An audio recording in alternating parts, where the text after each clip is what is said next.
going on, everybody? Welcome to another episode of Fandoms Anonymous, bringing you our Arrow Season 6, Episode 6 review. Let's go ahead and get right into it. We left off in the previous episode with Oliver over there in Casnia with Slade trying to find his son. They found his son. They found Joe. Joe was running this group called the Jackals, and Slade said, you know what, I'll work with you. But it was all a ploy to get to his son, to get into his mind, to basically save him from what he was doing. He said that, you know, he was talking and asking him to join him. Also, he said that he would kill him, but not choose to. We get a flashback to Slade in the hospital after his fight with Oliver. And we also switched over to Star City with the team. Now, at that time, after that fight with Oliver, based on Lian Yu, in the beginning seasons, back when Oliver stabbed him in the eye with that arrow, and which is the reason he wears the eye patch, Slade told him about what happened. He told Joe who Oliver was, and Joe was like, you got to get this guy. You got to get him. You got to take him out. You got to take him out. You got to. So we switch over to Star City with the team. Team Arrow, and they're stopping the theft of a military-grade 3D printer, something that can help build or do synthetic drugs. Diggle's tremors are starting again, and he doesn't have the drugs, and he got a text saying, hey, got no supply this weekend. We hadn't seen Lala in a while. I thought him and Lala were done, or that they weren't going to use her character. She's been verbally mentioned lately, but we really haven't seen her physically. Lala got hot because Diggle's the Green Arrow, and I'm like, maybe I need to become a superhero too. My wife get all hot and bothered. Maybe that's what I need to do. I need to, Superman up. So Diggle's out of his serum, and the guy sends him a text, says no more going. They're going to be no more this week.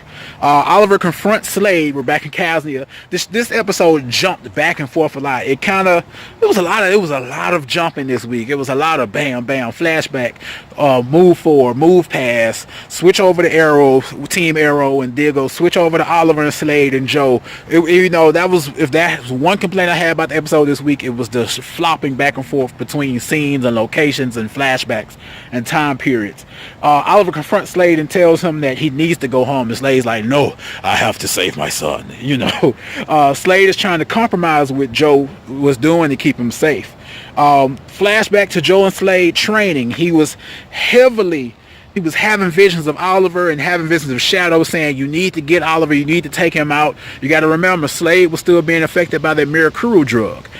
We also got a vision, like I said, of Shadow, and it was good to see that character come back again. We haven't seen her in a while.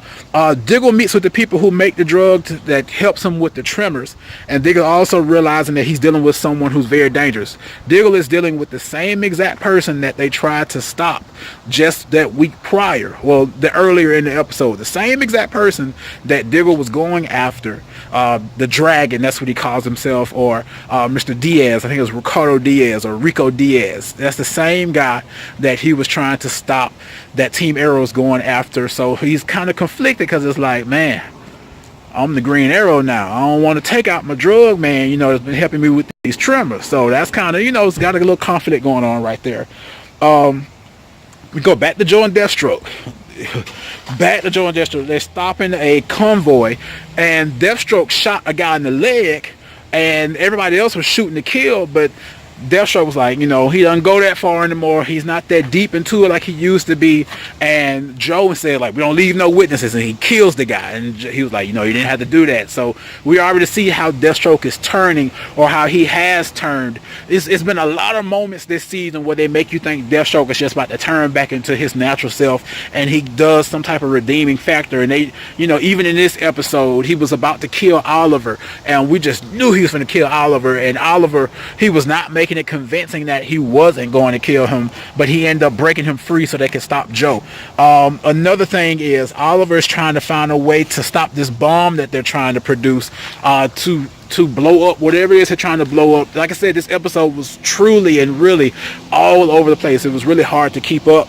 The guys back at Team Arrow were trying to stop at the beginning, they were trying to get Diggle away from the situation. Again, this episode truly jumped everywhere. Diggle was like, I don't know. They were trying to figure out what they were going to do. He finally came up with the plan because he was conflicted. So he finally came up with the plan to stop the drug lords. Again, I don't understand why Diggle decided to get these drugs something happened later on in the episode that really made me feel like, okay, why wasn't this done from the get-go? But it was a conflicting episode. Arrow has been really, really good so far, and I don't want this episode to turn me off. In a sense it did, but I'm still watching, I'm still in it, I'm still in Arrow. But this episode really kind of had me like, okay, we're doing a little bit too much, we're flipping back and forth, Diggle ends up telling Lala about his tremors and tells her the truth, and she says, you really should tell the team. He decided to. Joe decided he was going to try to kill Slade, but didn't.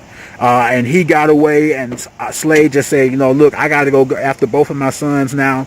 They ended up going and stopping the dragon.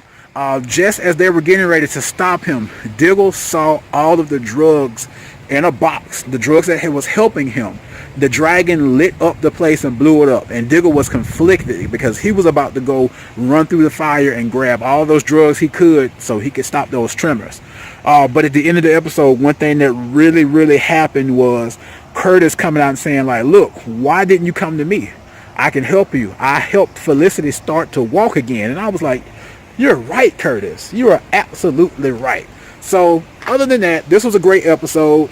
Again, it jumped everywhere. We got some more context. We got more of Deathstroke. We don't know if we're going to see more of Deathstroke going forward, going into this season. He might pop back up a little bit later on. I want to know what you thought about the episode. Let me know if you're watching this on YouTube or if you're watching this on Facebook. You know who we are. We're Founders Anonymous. You guys have a good one.